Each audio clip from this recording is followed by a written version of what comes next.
Good evening, Assalamu alaikum wa rahmatullahi wa barakatuh, and welcome to a special broadcast of Hilaal Live. My name is Faraz Patel. We say Jazakallah to you for staying with us. Now, generally, you would see me on our normal set of Hilaal Live, but today, because it being Youth Day, we decided to change things a little bit. So, we're using our other studio here at Hilaal TV. Youth Day, June the 16th, and this is where our topic of discussion is going to be about. As much as we celebrate the youth who sacrificed so much on June the 16th, 1976, we are still faced with challenges the current youth are dealing with here in South Africa. From high unemployment to gender-based violence to discrimination on so many ways and the other challenges that many of the youth face in our country today. So today I have a panel of three guests that have joined me to give us an idea and give you, the viewers, an idea of what it is to be a youngster in South Africa, to celebrate them being youthful, but also to talk about the challenges that they face being a youngster in our country. So let me introduce my guests. So on my far left, I'd like to welcome Aqeelah Abed. She is the Wits Vice Chairperson of the MSA. To her right, Tahiya Wadiwala. She's a political science and international relations student. And to my left, Ebrahim Daniels. He's the National Youth Coalition and Equal Education Law Center. Assalamu alaikum wa rahmatullahi to every one of you. And Jazakallah so much for joining us. You know, it's an absolute pleasure. Aqeelah, I want to start off with you. What does it mean for you to be a youth in South Africa and to celebrate this day? I think for me, celebrating Youth Day means that it allows me to be in spaces such as this. If Youth Day didn't happen, I, as a woman of color, wouldn't be allowed to be here. We all wouldn't be allowed to be sitting here. I wouldn't be allowed to have the amazing opportunities of education, of other social aspects. That's what it means to me as a woman of color, to be able to have the opportunities that I have. That's what I'm celebrating today, to be able to be here. Tahiya? I guess, like as Aqeelah said, that we wouldn't have been here. And in today's times, especially, the struggles of being a young person, a young Muslimah, it's so vast. The struggles that we face, someone else would look at us and say, okay, but you're just a South African girl here. There's nothing else about you. But then at the same time, there's so many other struggles that we face, and just the way that life in general has become, especially in a post-COVID world. So, Ibrahim? I think for me, Youth Day is two things. The first one is it's a reminder. It's a reminder of what young people had to fight, what young people had to face. But it's also a moment of reflection in terms of what are we struggling with today, and simultaneously with that, what are we going to do about it? So, Youth Day is a moment of reflection, and it's a reminder. I'm going to talk to each one of you about, of course, what you are studying and what, you know, with the fields that you're in and the fields that you like to specialize. How would you like to take it going forward? Ibrahim, when you look back at 1976, I think all of us were not born at that time, but it's quite a long time. We're talking something that happened 47 years ago, and it's as fresh in many people's memories as it was what happened back then. And you look at what the students then had to go through in not just the township of Soweto, where those murders took place due to the oppressive apartheid regime, but students all across South Africa had to, of course, be forced to learn Afrikaans. How are they considered in your eyes as we speak right now in terms of the legacy that they've created for us as South Africans today, myself being somebody who experienced youth, and you three right over here who are experiencing that youth right now?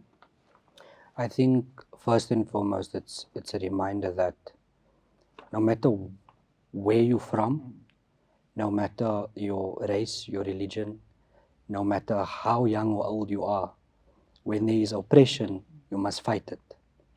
And what that means for us today is that we must emulate the resilience shown by the youth of 1976 by being willing to go as far as is necessary to correct the injustices that we face today. So I think that's the example that the youth of 1976 left us with. The fact that we must be resilient, and in as much as we are frustrated, our perseverance must outlast that frustration. Tahiya, he speaks about frustration because I know being a youth, there's a lot of frustration. I experienced it also. I mean, you were a student of, obviously, COVID. And I'm going to talk to you about that now. But, you know, taking that frustration and making a positive impact as a youth, how do you see that happening? No, I think firstly, frustration, as much as everyone says it's a bad thing, whatever, every single person faces frustration. Obstacles and that are bound to happen no one's life is perfect. So understanding that frustration is going to happen in any situation is the first step.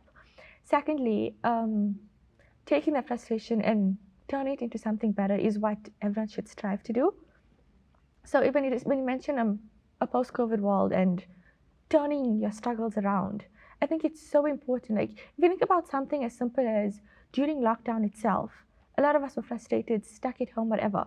But we realized that we are still privileged enough to be at home with all these groceries and enough entertainment, enough every single thing, that for us being at home in lockdown was more of a privilege than anything else.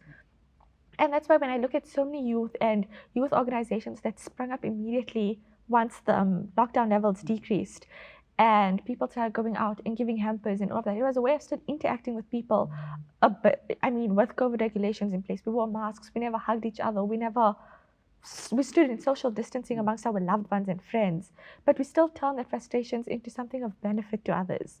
People went on soup drives and donating grocery hampers and all of that. So in a way, I'd say that is something of taking that frustration and turning it into something better. Aqeelah, Tahiya mentioned something important, privilege. Because the youth of today, and obviously the generation before, when I was a youth, we had so many privileges. It's important, isn't it, to use that privilege and be grateful for it, because as much as there's so much to complain about, that privilege is something you won't find in many other countries in this globe. I think, to put it simply in the words of my own generation, they walked so we could run. We need to check our privilege and act accordingly. So much has happened for us, so much needs to happen for us, but we need to be grateful for what we do have going on. So I think that our whole generation needs a whole reality check, and we need to check our privilege. Alhamdulillah, we've got one qualified lawyer, inshallah, one that is about to become a lawyer, and we also have a political science and international relations student. So we in the company of intelligence right over here. And I'm not talking about myself, I'm talking about the three over here. So the three guests that I have and their intelligence already speaks of their maturity right now of what we need as youth. And I'm going to start with you, Aqeelah. You're close to becoming, inshallah, a lawyer. When we look at today's time in the modern era, how would you want to use your qualification, inshallah, when it happens, to make an impact so that the youth can be inspired, the next generation can be inspired by you? I think simply, if we talking about inspiration, I think simply just to provide representation for people who look like me, for people who sound like me, for women, for Muslim women, for Muslim girls. I was in high school looking for female Muslim advocates, looking for female Muslim lawyers, female Muslims in this space. I think that's something that I would strive, is for representation. There are so many males in this space, and it's easier for them. That's where males have to check their privilege. The male youth as well have to check their privilege in that regard. Representation is something that we as female Muslims in this country are lacking. That is a challenge for us. We need more representation in academic spaces, in STEM spaces. Okay, in my class of law, there are many female Muslims. In STEM, there's like a joke in our generation where it's male dominated. There aren't many females in STEM. I think representation is a huge challenge in South Africa for our youth. Tahiya, being an IR student and being in political science, the importance that you would want to maybe not just use your knowledge and youth for it today, but also for the next generation and you passing on the bait and inspiration to them.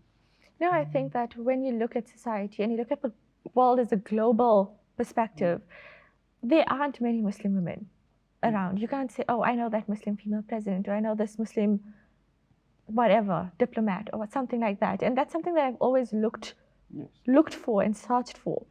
And secondly, we know that the struggle in South Africa, shukr alhamdulillah, we are privileged to the extent where you can walk into spaces. If you walk into the malls, you're guaranteed to find a salah room there. You're guaranteed to find tons of Muslim women walking around. Go into any store and there's a Muslim woman. Like if you looked at Sandton City during Ramadan and Eid, almost every single store said Ramadan Kareem, Eid Mubarak, Eid sales. I mean, that's like one representation. But if you look at the global world, and if you look anywhere else, take France for example, our Muslim women are being stoned or imprisoned, or like the hijab ban. So using that, inshallah, that Allah make it easy for me to somewhat make a change in the world and somewhat do better and make it known that us that hijabi women are allowed in the world and we belong in those spaces. It's not only a male-dominated space or female or non-Muslim female-dominated space, but the space belongs to every single person. And we will continue the conversation. Ibrahim, I'm going to talk to you about, of course, you being a qualified lawyer and, of course, the impact that you are making with equal education. After the break, the conversation continues. It's a special broadcast of Hilaal live on your Youth Day. Do stay tuned. The time for the healing of the wounds has come. The moment to breathe. The chasms that divide us has come. The time to build is upon us.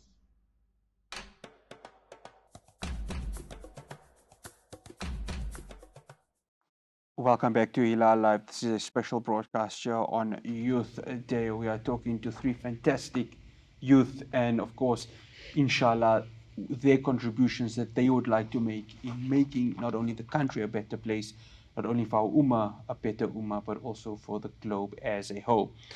Ibrahim, I want to talk to you, inshallah. Of course, you are very, very close to, of course, getting that law degree, and inshallah we make dua to Allah subhanahu wa ta'ala that He makes it easy for you for that to happen.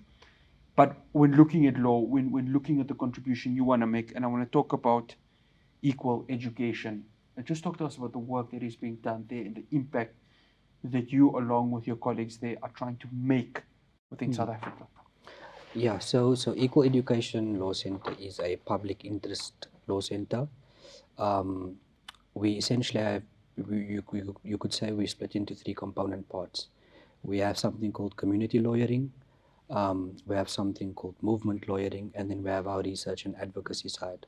So our community lawyering is where we have a walk-in clinic where anyone throughout South Africa, they are able to contact us for any assistance, and our assistance is completely free. In terms of our what we call our movement lawyering, we have a sister organization called Equal Education. They are a movement of a few thousand members. They're made up of parents, they're made up of young people, and we support their work, and we are essentially their legal support. And then the third branch is our research and advocacy, where we look into legal developments and policy developments. We make submissions, in particular submissions to Parliament. We do research on trends that seem to be coming through our walk-in clinic, and what we can do to make sure that the injustices we see in education, doesn't continue to perpetuate itself. Yeah. Tahiya and Aqeelah, both of you are, of course, part of the MSA, and this has been an organization that has been for so many years. I'm going to start off with you, Tahiya. The MSA, you won't find it in a lot of countries that you'd have a Muslim student association at a campus, in a university, and this is only done because of the democracy that we live in South Africa. As a youth, how proud and how honored are you to be part of an MSA that can speak for a minority, but also allow there to be other races that can join in and just look at the beauty that the work that is being done by you guys. No, in fact, I've actually been researching a bit on the MSA, and I managed to get a copy of the book. I think it's called Muslim Students Association of South Africa, something along those lines, written by Dr. Dengo. And when I just browsed through it and all of that, I realized that the MSA actually started almost 50 years ago, in 1974. So, so the MSA, the idea of the MSA has been, or the MSA in South Africa has been an idea for a while. And over the years, there were different outlooks to MSA and the way it represented its students. And if you look at MSA now, there's an MSA in every single university of South Africa. Every single public university has an MSA. And the reason for MSA was for representation, was for that our Muslim students can find a space and find a place where we belong. And one of those things included having a Jamaat Khana in place, a musalla. So every single public university has some sort of prayer room, or even if it's a small little room, or like alhamdulillah at Wits, we're privileged to have a musalla that can cater to almost 300 people at a time. At times there's Jummahs where our students are, there's over 500 musallis there for Jummah, which is phenomenal, alhamdulillah. And the whole purpose of MSA is for representation, to show that we are a Muslim body on campus. And for something as simple as lecturers setting tests on Eid or at iftar time or something like that, students know that they're able to contact the MSA and come to us and say, can you please contact X, Y, and Z lecturer and say on behalf of MSA and show that, listen, Eid is on Monday, we can't write this exam. Or even if you look at something as simple as the type of events that we have at campus, that Muslim students will know that, okay, they'll see the MSA flags up, okay, we can see that they're doing some sort of, even if it's something as simple as board games, you're interacting with other Muslims, you're interacting with like-minded individuals. If you look at certain degrees where there aren't too many Muslim females, or there aren't too many Muslims for that instance, you know that there's still a space on campus. And alhamdulillah, Wits has a very large Muslim population, but there are other MSAs that don't have that. So the MSA has been doing a good job, and I mean, it's nothing. We just started off here. We somewhat rebuilding MSA post-COVID. But if you look at the previous people, the previous MSA members and the previous MSA chairpersons, who, as Aqeelah mentioned earlier, they walked so we could run. Those are the ones who actually strived and worked towards showing that representation and allowing for such representation on our public campuses. Aqeelah, you hold a vice chairperson job, and that's no small position. That's quite a big one. Talk to us about your role, but also the responsibility, because as Peter Parker would say, with great power comes great responsibility. That responsibility that you have, and you being young, how much of a leadership role does it give you, and how much of pride and honor does it give you to have that? I think that the MSAs have come a very long way, and they took a very huge leap in representation and inequality. Our MSA constitution states that 50% has to be female, 50% male. Where there is a male chair, there should be a female vice chair, and vice versa. So on that regard, the MSA has come tenfold since where they started, where it was male dominated in this field. I think I'm extremely privileged to be a youth leader as a female Muslim at a large university. But with that privilege comes my responsibility to lead. And a challenge that we are facing as Muslim youth leaderships is the normalizing of wrong. We are on a mixed campus. We don't have separate classes. We have male counterparts in our classes. We have male counterparts on our own committee. I'm a vice chair. I work with my male chair, my male vice chair as well. So we have normalized wrong, and we are justifying wrong. So that's where us as youth leaders need to step in and need to think of a way to say, how are we going to not normalize this wrong? We need to find a way to do what's necessary, but without justifying what is wrong. We have events on campus, and one of the main things that the MSA this year has been trying to do is been trying to have separate events to try and strive and bring back our Islamic values into youth leadership as well. Our committee will try to speak less in free mixing. Also, the normalizing of other harams on campus where we as youth leaders need to take a stand because there is so much power in association. There's power in numbers as well. There are many of us. We can make a difference as many of us as opposed to one. Ibrahim, Wits has a Jamaat Kana. When I was at UJ, we had a Jamaat Kana, and I'm sure UWC Yes. has a Jamaat Kana. 50 years of, well, close to 50 years of the MSA being in existence.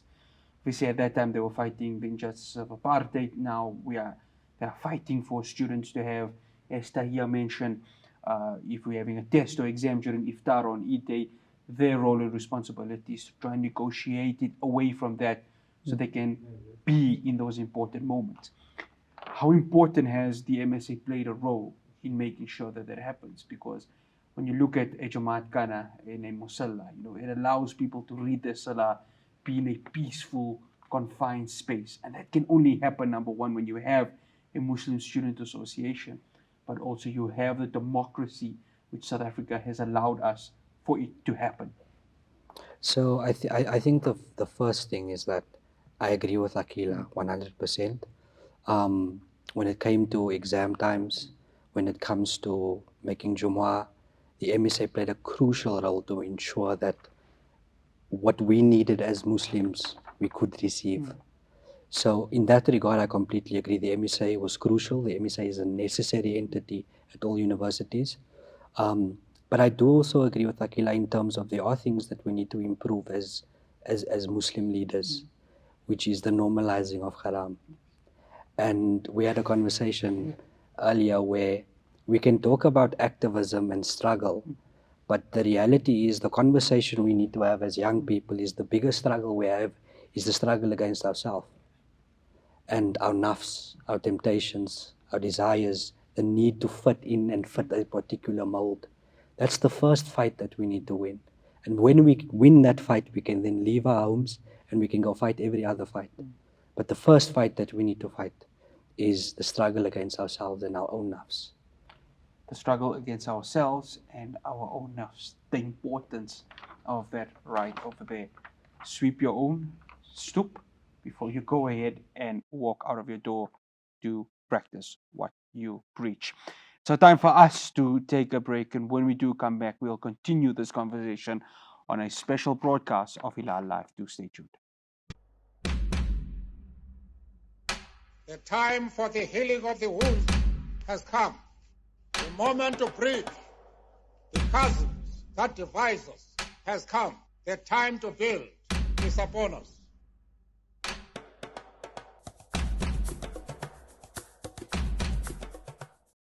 Welcome back to Hilaal Live. We say Jazakallah to our viewer for joining us on the special broadcast on Youth Day. Ibrahim, Aqeelah mentioned something important, Islamic values. As the youth, and I'm going to ask each of you this question, how important is it for the youth, especially Muslim youth in this country where the platform is there, to maintain the Islamic values and show to many of our compatriots in this country who are not Muslim the true beauty of Islam? So I think the first thing is that you are Muslim first before you are anything else. I am a lawyer by profession, but that's just a profession. I am a Muslim lawyer. I can say I'm an activist by heart, but I'm a Muslim activist. So first and foremost, before anything else, you are a Muslim. And Islam teaches us many values which falls within the definition of activism. Prophet ﷺ taught us so much about kindness, compassion, giving. And there's one hadith, and Allah must forgive me if I quote it incorrectly, but there's one hadith from the Prophet ﷺ which says that if you see evil, you must do something about it. You start with your hand, and if you can't, then you use your tongue, and if you can't, then you use your heart. That's the definition of activism. And there's, I think, one thing that I was taught by my grandparents and my parents is that in anything you do in life, your salamat is your weapon and your Quran is your guide. And as long as you remind yourself of those two things, your Islamic values will find expression in single thing that you do. Alhamdulillah. Tahiya. There's something that we always like say, even on like our groups and whatever, that when you're at campus, remember that you are Muslim, so act like one firstly. And I mean, that goes as something as simple as we know that showing kindness is part of Islam. Something as walking past someone, smiling or greeting, which is something that these days is genuinely so uncommon. Where we like, you'd see someone like, just greet. It's not that difficult to make salam, and it's something that we've actually been trying to strive towards on campus. That some literally make salam. It's a campaign that we're trying to work on and trying to start. But something as simple as showing kindness, showing mercy.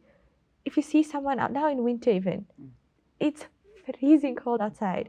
If you see someone outside, give them a warm plate of food. Or you've got old clothes. I mean, we are, alhamdulillah, again, we are so privileged. We've got so much. Give someone a jacket. We've got hundreds, if not more, jackets in our homes, warm socks, warm jerseys, whatever. That we should strive towards doing more. And if you're going to see someone with a hijab on or in a kurta or something, and you see someone doing such, you'd know that those Muslims are the ones who are there for us at the end of the day. You can go to a Muslim and know that anyway, you will not be left stranded. I mean, it's something as simple as campus. If you are lost, if you're lost, but if you are alone or something, you know, there's days where you're at campus late or something. It's that sense of comforting that even walking towards the musalla, you see someone else, like, okay, I'm not alone. There's another fellow Muslim with me. That's why if you are Muslim, act like a Muslim. Beautiful words there, Tahiya. Aqeelah. I feel that as Muslims, we need to lead by example. We don't have a religion where we are not represented in the way we dress, in the way we look. People look at us and they know we are Muslim. If you are doing wrong as a Muslim, it's not supposed to be this way, but our entire religion is then judged based on the one wrong. If we are going to dress like Muslims, we're going to act like Muslims. We lead by example, and our religion is also very misunderstood. There's a lot of prejudice against it. There's a lot of bias when people hear Muslim. So I think we need to use platforms such as this to change that bias, to show people that this is not what Islam is about. This is not what we as Muslims are about. Aqeelah and Tahiya, I want to talk about what the president said. This is the second pandemic, gender-based violence. Many of the killings and abuse of women are happening within your age group, the youth age group, and we as men have failed dismally to protect our women. And there needs to be a change from us as men, and Ebrahim and I are going to touch on that in a bit. I want to start with you, Aqeelah, when it comes to gender-based violence, you know, especially in youth. How disappointed are you with not just men in general, but the government, the powers that be, that they have failed to protect women and especially young women? I think I'm more angry that they are failing to hold the necessary stakeholders accountable. They are failing to try and do more for us. They are failing to, our laws need to be better. They need to be held more accountable. There need to be more repercussions against gender-based violence. That in that way we can create a sense of fear. Right now, people are not scared. Nobody is scared.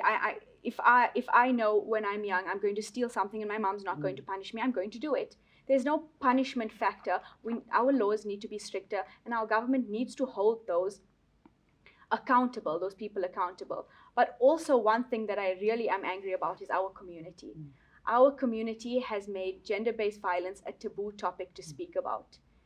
Gender-based violence happens not only in other communities, but in our Muslim community as well. And it is such a taboo topic to speak about, where women are not believed, they are perceived as liars. And this has to do a lot with mental health. And mental health is also a taboo topic in our community. So it's one long chain and circle of injustice.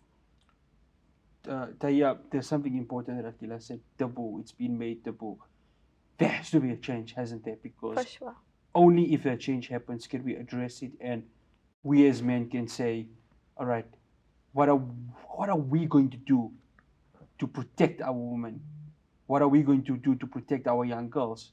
Because in our eyes, they are more precious than anything else in terms of a human being.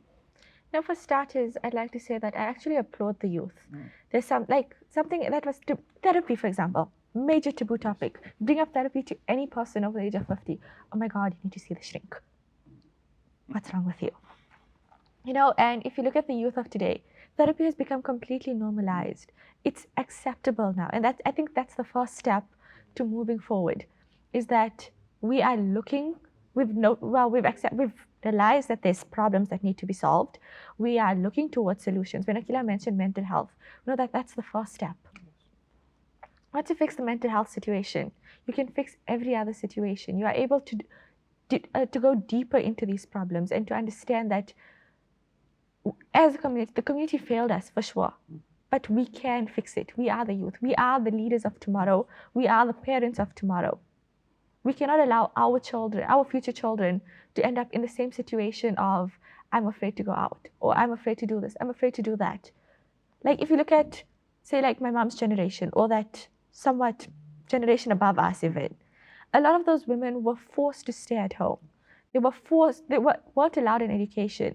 Or if you look at our grandparents, a lot of them are like, sorry, I went till grade 7, I went till grade 3. Like if you look at our grannies, sorry, I went till grade 3, grade 4, and then learned how to make rotis, and I got married at 15.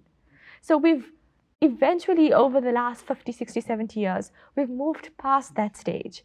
And inshallah, from that, we can learn that if they could move past all of that to the point where Aqeelah and I are now Muslim girls at campus on our own. We never had to fight for the right to go to campus. We never had to fight for the ability to attend classes. But at the same time, while we are there, are we actually safe now? And that's when you bring in the topic of gender-based violence, where security is at times very, very, very, very minimal, which is scary. I mean, think about as a young female walking through the malls in South Africa at the moment. I'm terrified. So we need to work towards having our brothers and our fathers and the men around us to be more proactive in speaking up and making it known that if you see a young woman walking in the streets, there's no need to catcall or to even just snicker or say anything. Like, let a woman live for once. Ibrahim, Tahiya mentioned something important. Let women live. What role do we men have to play in order to do this? Because we can sit back and say, well, let government do it or let the authorities do it. But us as Muslim men, their brothers in Islam, what are we going to do? What do we have to do to protect them, especially in this country where this gender-based violence is as high as it can get? I think for me, off the top of my head, it's two things. The first of which is we need to stop entertaining conversations where men are speaking about women in degrading and disgusting ways.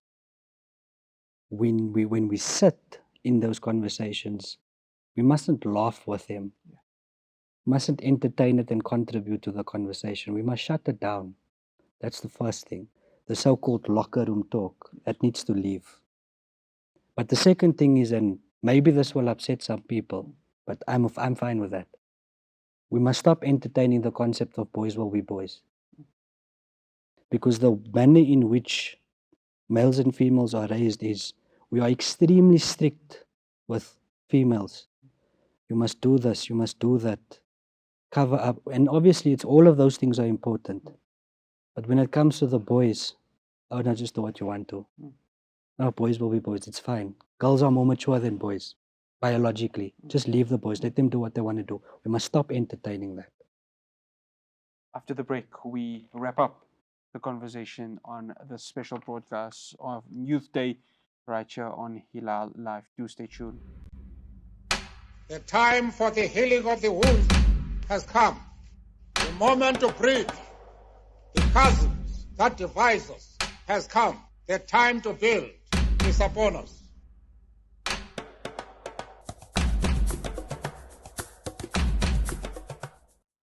Welcome back to Hilaal Live. This is a special broadcast on Youth Day. We say Aqeelah you for staying with us.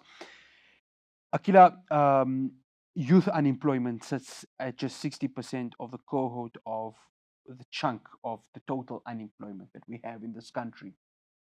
getting a degree or getting whatever qualifications not enough. Getting a job in the space that you want to be is already difficult.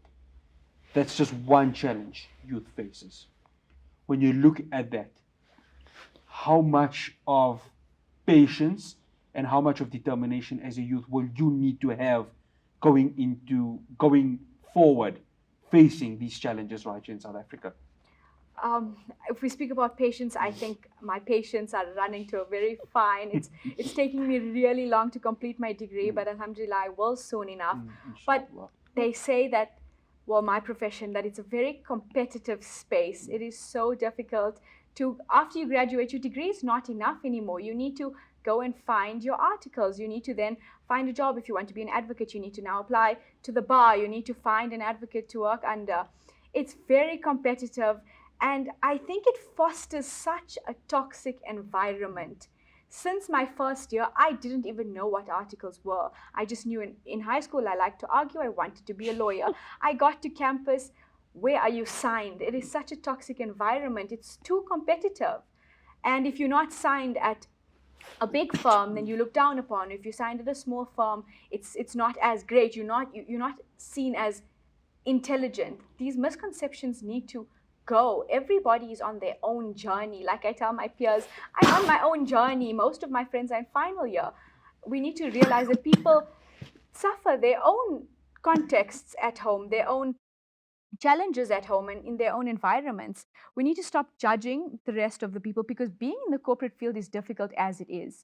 Going out into the real world is difficult as it is. Let's not make it more difficult for our peers and for our colleagues. Tahiya, trying to get a job as a female is already difficult, but trying to get a job as a female of color presents a whole different challenge. Are you ready for that challenge that's going to come? And do you feel that you need more mental strength that you already have to take on the challenge in that future? No, I think I mentioned earlier, let a woman live. And I still stand by that. And I always say that something as simple as a woman getting a job in this world or in this economy. Firstly, forget about anyone getting a job. Anyone getting a job is more challenging. Yes. So you can imagine the effects of a woman getting a job, or something as simple as applying for a degree or something. It's always going to be like, okay, do you think that X, Y, and Z women should belong in certain degrees because they go through the degree and then they don't end up teaching? I mean, they don't end up practicing. And like one of the common misconceptions then, like, oh yeah, just let all the girls go do teaching. You know, they can come home with the kids every day. That's not the case. Women should be allowed into the corporate space. If we want to be there, we should be allowed to be there. If we want to be at home, by all means, let us be at home. But at the same time, when you mention getting a job, the challenge, I mean, firstly, when you mentioned the rate of youth unemployment, that's one of the first steps of economic failure in this country, is that no one can get a job. So forget about the youth getting a job. Forget about someone as a female even looking. I mean, you look at my friends, they'd be like, I've applied to this place and that place and that place, and I'm still waiting for a call back. Not even an interview. I mean, not even, waiting for an interview before even a call back. Something to say, okay, we want to take you into consideration. Ebrahim, earlier today, you of course went to the union buildings and you filed a few memorandums towards President Cyril Ramaphosa. Talk to us about that, and talk to us about, that wasn't the first time a group of youth went to the union buildings. We saw Fees Must Fall back in 2015, fighting for, of course, equal education, fighting for there to be free education. Do you think government needs to take more heed to what the youth are saying? Because you can have all the seminars, all the conferences, but if you're not solving the unemployment issue in this country, then what's the point? Yeah, I think young people are tired of being told know your place. One of the things that the National Youth Coalition is fighting for, I mean, we have a long list of demands. We handed over 2 memorandums to the president, one last year, wasn't answered. We went again this year. I think it's a 20-page document, long list of demands. But ultimately, what we're asking for is representation. We want a seat at the table. We want to be in decision-making spaces. Engage with us. And we're not saying engage with us because we have all the answers. We don't have all the answers. But we don't need to. We don't need to be perfect. We just need to be teachable. And just because we might not have all the answers doesn't mean we don't have some of them. All we want is representation. We want a seat at the table, engage with us. And I don't think government is doing that enough. We've got just a few minutes, and I'm going to allow each of you to have closing points, and I'm going to give each of you about 1.5 minutes to maybe wrap up. But I'll start with you, Aqeelah. Going forward, there's many things that we can be grateful for here in South Africa. There's also the challenges, load shedding, economy which we can't trust. We've got interest rates that are bouncing from here to there. But what would your advice be to youth that are below you in this country, and what they need to praise themselves for, but also what they need to look forward to in a positive manner? I think look forward to the power that you hold being a youth. You're never going to be this young again in your life. There's so much power with being a youth. Take advantage of that. Take advantage of the space that you are in. You have no other responsibilities. You are not out there yet supporting much. Take advantage of being young. Take advantage of the power of being young. And take advantage of the voice that you have as a youth. Take advantage of all the opportunities that those who walked so we could run gave us. Take advantage of everything that's around us, because if you don't, you will regret it. Because things are given to us and we have a responsibility to use them. So I think that there's a lot to look forward to, and there's a lot that we also have to show, like the rest of the youth that are below us. This is what you are being given, and please use it, utilize it, and be the best version of yourself with it. Tahiya? You know, I had a discussion earlier with someone, and I said that they're like, yeah, but like you should just get your degree and leave this country. I mean, I think we've all heard this multiple times. Definitely. You know what, this country's finished, just get your degree and get out. But that's not the thing. Our forefathers came here. They made South Africa a place for us. As South Africans, we are a unique bunch. There's nowhere else in the world where you can go and find somewhere like South Africa. But with that comes all these other unfortunate cases, unemployability, gender-based violence, all of that. But at the same time, as Aqeelah mentioned, taking your opportunities. We have everything at our feet. We have the capacity and the capabilities of doing things. Look at this, so many youth amongst us who are doing big things in life, who are representing us. But it's not enough. We need more than that. We need, when you mentioned something about the youth younger than us, we need these people to stand up. We need high schoolers to look forward to coming to university, to saying, I'm going to go there. I want to serve on these student bodies. I want to serve and I want to represent my community. I want to represent my people. I want to help my people. I mean, if you're all going to sit here and wait for someone else to do it, it's never going to get done. Ebrahim, I'm going to give you the last. I think the first thing is, don't be 40 years old and say, I should have and I could have. When you're young, you have the time, you have the energy, and you have significantly less responsibilities. Use the time and use your energy. That's the first thing. The second thing is, I'm going to give the advice that my grandparents and parents gave me, which is, your salamat is your weapon and your Quran is your guide. Any decision you need to make, speak to Allah.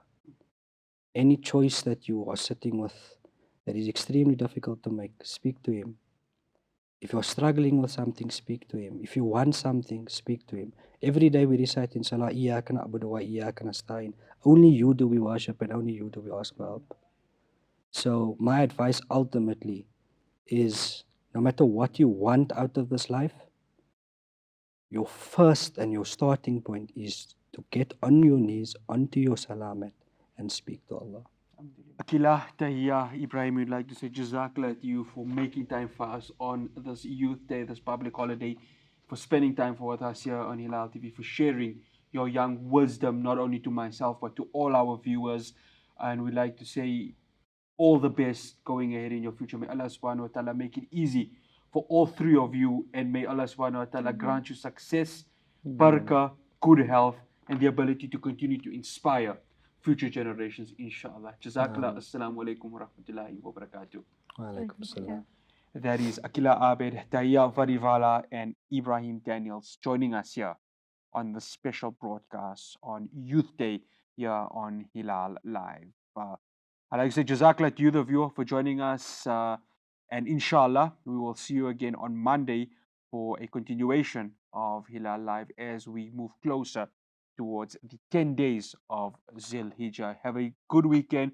Most importantly, have a safe weekend from myself, Faraz Patel, and the rest of the production team. Assalamu alaikum wa rahmatullahi wa barakatuh. The time for the healing of the wound has come.